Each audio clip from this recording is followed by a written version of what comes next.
किसी को संबोधित नहीं करने देंगे अगर कोई राजनीतिक दल या दल का कोई नेता वहां पर पहुंचता है। लेकिन इस बीच आपको बता दें, किसानों के आंदोलन के बीच केंद्रीय मंत्री रविशंकर प्रसाद ने एक वीडियो ट्वीट कर दावा किया है कि कुछ लोग नए कृषि कानूनों के बारे में भ्रम और आशंकाएं फैला रहे हैं, जबकि कई किसान मोदी सरकार के इस कानून को समर्थन दे रहे हैं। तो ये वीडियो ट्वीट किया गया है केंद्रीय मंत्री रविशंकर प्रसाद की तरफ से और उन्होंने साफ तौर पर यह कहा है कि जिस तरीके से कुछ लोग इस पूरे आंदोलन में के बीच किसानों को भड़काने की कोशिश कर रहे हैं, ये आरोप लगाते हुए ये वीडियो जरा सुनिए। हम बहुत खुश हैं इस चीज से कि हमारी खेत पे से ही फसल बेच सकते हैं हम, कि वो बाहर भी जाके दे सकते हैं। तो बहुत बढ़िया, हम बहुत खुशी की बात है। मोदी सरकार जो फैसला लिया है बहुत अच्छा है। सरकार ने बहुत अच्छा काम किया कि किसानों के हित में काम किया, तो इससे बिल्कुल किसान के लिए सही बजट सही पैसे मिलेंगे, तो इससे किसानों के लिए फायदा ही है। और बिचौलियों से जो नुकसान होता था किसानों को वो नहीं हो पाएगा। डायरेक्ट किसान अपनी फसल कहीं भी बेच सकता है और अच्छे दाम ले सकता है। सरकार ने जो धान के मूल्य भी तय कर दिया है, उसमें कोई दिक्कत नहीं है। बाकी जो लोग इसके विषय में गलत किसानों को भड़का रहे हैं वो गलत है।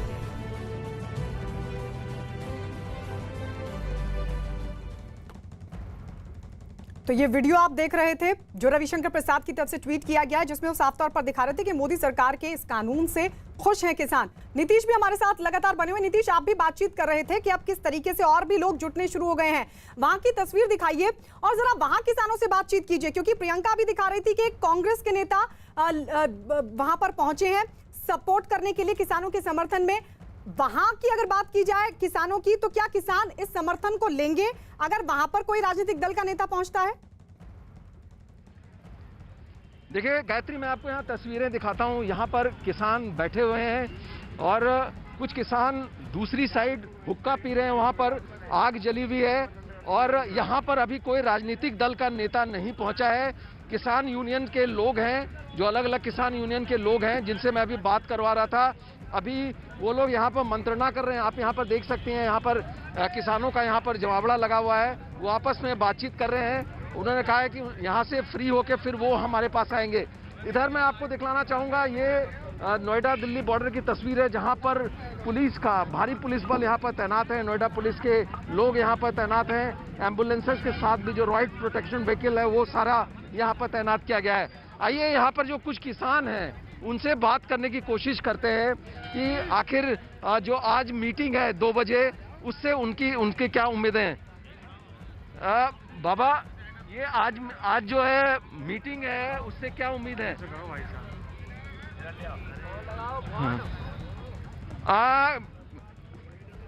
ये आज जो मीटिंग है नरेंद्र सिंह तोमर साहब के साथ, उससे क्या उम्मीदें हैं आप? हमें सरकार से कोई उम्मीद नहीं है।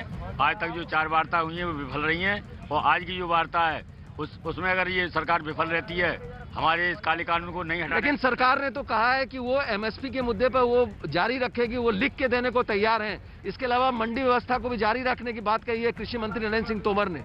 उसके बाद आपको क्या लगता है, वो तो लिख को देने को तैयार हैं? नहीं, जब तक ये काला कानून वापस नहीं होगा तब तक हम अपने जो संकल्प लिया है हमने इसको खत्म करने का, तब तक हम लोग धरने पर बैठे रहेंगे और हर जिले पर, हर तहसील मुख्यालय पर अपना धरना जारी करने की हम आगे व्यवस्था बना रहे हैं। और हमारा अच्छा, आज नोएडा पुलिस के आला अफसर यहाँ पर आए हुए। ठीक है नीतीश, हम आपके पास लौट रहे हैं। अब हम सीधे रुक कर लेते हैं बिहार पटना, जहां पर आरजेडी की तरफ से तेजस्वी यादव किसानों के सपोर्ट में धरना प्रदर्शन करने का उनकी तरफ से ऐलान किया गया था, लेकिन रामलीला मैदान को माफ कीजिए गांधी मैदान को फिलहाल सील कर दिया गया, वहां धरने की इजाजत नहीं दी गई है। और ज्यादा अपडेट के लिए चंद्रमोहन हमारे साथ जुड़ गए। चंद्रमोहन, बिल्कुल, देखिए गांधी मैदान के बाहर मौजूद हैं और आरजेडी के तमाम कार्यकर्ता जो गांधी मैदान का गेट नंबर 4 है, सामने गांधी मूर्ति है, वहां पर पहुंचना अब इनका शुरू हो गया है। 10 बजे के बाद तेजस्वी यादव को यहां पर आना है। किसान बिल को लेकर जो दिल्ली में प्रदर्शन चल रहा है, उसी के समर्थन में तेजस्वी यादव आज यहां पर धरना के लिए पहुंचने वाले हैं। और तस्वीर भी आप साफ तौर पर देख सकती हैं, जो तमाम आरजेडी के नेता हैं, कार्यकर्ता हैं, वो यहां पर पहुंचने लगे हैं। और अब से थोड़ी देर बाद जो जानकारी मुझे मिली है उसके मुताबिक तेजस्वी यादव भी पहुंचेंगे। तेजस्वी यादव ने कल पार्टी ऑफिस में प्रेस कॉन्फ्रेंस कर यह ऐलान किया था कि गांधी मूर्ति के नीचे वो धरना पर बैठेंगे, लेकिन इजाज़त नहीं मिल पाई है। और तस्वीर भी आप साफ तौर पर देख सकती हैं, जो ये गांधी मैदान का गेट है 4 नंबर, उसको बंद कर किया गया है और जितने भी गांधी मैदान के गेट हैं सबको सील किया हुआ है और जो भी कार्यकर्ता हैं वो बाहर पहुंच गए हैं। तो ऐसे में अब तेजस्वी यादव का इंतज़ार हो रहा है, जब तेजस्वी यादव यहाँ पर पहुँचेंगे और फिर तो धरना देंगे। उनके जो कार्यकर्ता हैं तमाम, वो धीरे धीरे यहाँ पर पहुँचने लगे हैं। हमारे साथ मौजूद हैं शक्ति यादव, जो आरजेडी के नेता हैं। ये बताइए कि आखिर ये विरोध प्रदर्शन क्यों? आपको तो गांधी मैदान के अंदर में बैठना था, लेकिन इजाज़त नहीं मिल पाई है। देखिए, नरेंद्र मोदी जी के इशारे पर इस किसान आंदोलन को हम जब मुखालफत करने के लिए आगे बढ़े, कहीं ना किसान आंदोलन को हम समर्थन देने के लिए आगे बढ़े, और जब किसान आंदोलन को हम समर्थन दे रहे हैं तो नरेंद्र मोदी के इशारे पर नीतीश कुमार जी ने इस आंदोलन को, इस सत्याग्रह को जो है कहीं न कहीं दबाने की कोशिश की। इनके अधिकारी, नीतीश कुमार जी के अधिकारी आकर करके कह रहे हैं कि ऊपर से दबाव है, हम लोग इसकी इजाज़त नहीं दे सकते हैं। रैलियां हो सकती है, रैलियां हो सकती है, लेकिन सत्याग्रह नहीं हो सकता गांधी बाबा के मूर्ति के नीचे। एक कैसी दमनकारियां आपकी नीतियां हैं जिससे आज आवाम कहीं न कहीं आज शिकार हो रहा है। पूरा देश आंदोलित है एमएसपी के सवाल पर। किसान कहीं न कहीं अपने को असुरक्षित महसूस कर रहा है। देश किसानों का और इस वक्त एक बड़ी खबर चंद्रमोहन लौट रहे हैं आपके पास। पीएम आवास पहुंचे नरेंद्र सिंह तोमर, पीएम आवास पहुंचे राजनाथ सिंह भी पीएम आवास में मौजूद हैं। ये बड़ी खबर इस वक्त की मिल रही है क्योंकि आज किसानों से 5वें दौर की बातचीत होगी, लेकिन उससे पहले पीएम आवास पहुंचे हैं नरेंद्र सिंह तोमर। और जानकारी ये भी कि रक्षा मंत्री राजनाथ सिंह भी पहुंचे हैं पीएम आवास। आपको याद होगा कुछ दिन पहले रक्षा मंत्री राजनाथ सिंह की तरफ से कहा गया था कि मैं एक रक्षा मंत्री के तौर पर नहीं बल्कि मैं किसान का बेटा हूं, इसलिए मैं खुद आश्वासन दे रहा हूं। लिहाजा अब राजनाथ सिंह भी पीएम आवास पर, तो वहीं कृषि मंत्री नरेंद्र सिंह तोमर भी वो भी पहुंचे हैं पीएम आवास पर। हमारे साथ हमारे सहयोगी संदीप इस वक्त जुड़ गए हैं। संदीप, और क्या जानकारी? देखिए, आज जिस तरीके से बैठक बुलाई गई है उससे पहले ये बैठक एक काफी अहम बैठक मानी जा रही है, क्योंकि अभी तक गतिरोध जो है वो टूटा नहीं है। किसान अपनी मांगों पे अब भी अड़े हुए हैं और लगातार ये कह रहे हैं कि जो 3 कृषि बिल है उनको वापस लिया जाए, किसी तरीके का संशोधन नहीं चाहते हैं वो। और लगातार जो है उन्होंने ये भी ऐलान कर दिया है कि वो और ज्यादा जो है प्रेशर बिल्डअप करेंगे, दिल्ली तक आने वाली सड़कें रोक देंगे। तो जाहिर सी बात है कि आज बैठक होनी है, आज प्रस्तावित बैठक है, विज्ञान भवन में होनी है। तो ऐसे में उससे पहले खुद जो है प्रधानमंत्री आवास में ये 3 बड़े मंत्री हैं जो कि सीधे तौर पर इस किसान के आंदोलन को लेकर जो है पूरी रूपरेखा तैयार कर रहे हैं, किस तरीके से बातचीत हो।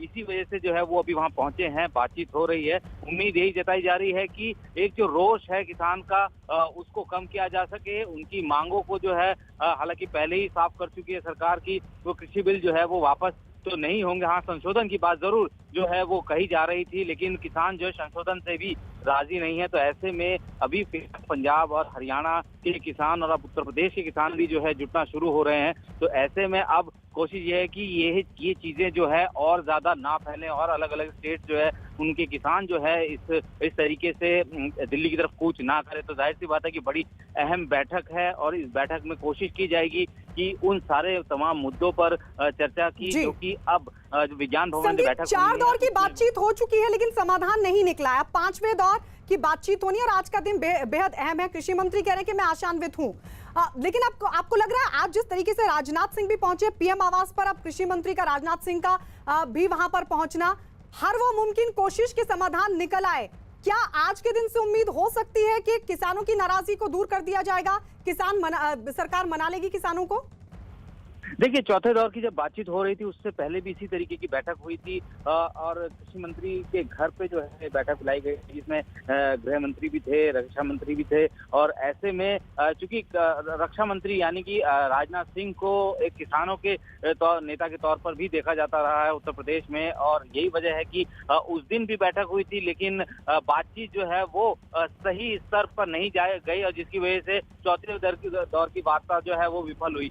लेकिन अब कम से कम आज जो बैठक हो रही है उससे पहले प्रधानमंत्री जरूर इस बात को एक इंश्योर कर लेना चाहते हैं कि अब जो भारत सरकार की तरफ से जो डेलीगेशन किसानों के साथ बात करेगा, मिलेगा, वो अब किस तरीके की बातें जो है वो कहेगा। तो जाहिर सी बात है इस बैठक से 5वीं बैठक से पहले एक महत्वपूर्ण बैठक है। खुद प्रधानमंत्री इन हालातों का को मद्देनजर रखते हुए जो है सारी ब्रीफिंग भी ले रहे हैं कि आखिर स्थितियां कैसी हैं। और जिस तरीके से किसानों ने अपना रुख साफ किया है, वो उनका सीधे तौर पर कहना है कि वो संशोधन से भी नहीं मानेंगे। तो ऐसे में बीच का रास्ता निकालना बहुत जरूरी हो जाता है, क्योंकि अलग अलग जगह से जो है और अलग अलग फ्रैक्शन से जो है अब किसानों के समर्थन में लोग जुटना शुरू हो रहे हैं, सपोर्ट करना शुरू कर रहे हैं। और ऐसे में ये दबाव जो है जाहिर सी बात है कि सरकार पर भी होगा। और यही वजह है कि एक महत्वपूर्ण बैठक जो है वो अभी जारी है। और बिल्कुल, क्योंकि पीएम लगातार इस पूरे मामले पर नजर बनाए हुए, उनकी तरफ से भी लगातार किसानों को भरोसा दिया जाता रहा है।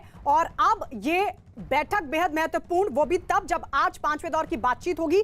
कृषि मंत्री नरेंद्र सिंह तोमर पहुंचे हैं, रक्षा मंत्री राजनाथ सिंह भी पहुंचे हैं पीएम आवास पर, जहां पीएम से बातचीत करेंगे। क्योंकि आज का दिन बेहद महत्वपूर्ण है, 10वां दिन है आज किसानों के आंदोलन का। और साफ तौर पर किसान ये कह चुके हैं कि अगर आज कोई समाधान नहीं निकला तो फिर आंदोलन को बड़ा रूप दिया जाएगा। ऐसे में आज का दिन बेहद महत्वपूर्ण, और इस महत्वपूर्ण दिन पर सरकार की वो तमाम कोशिशें कि आज किसी भी तरीके से निकल आए समाधान।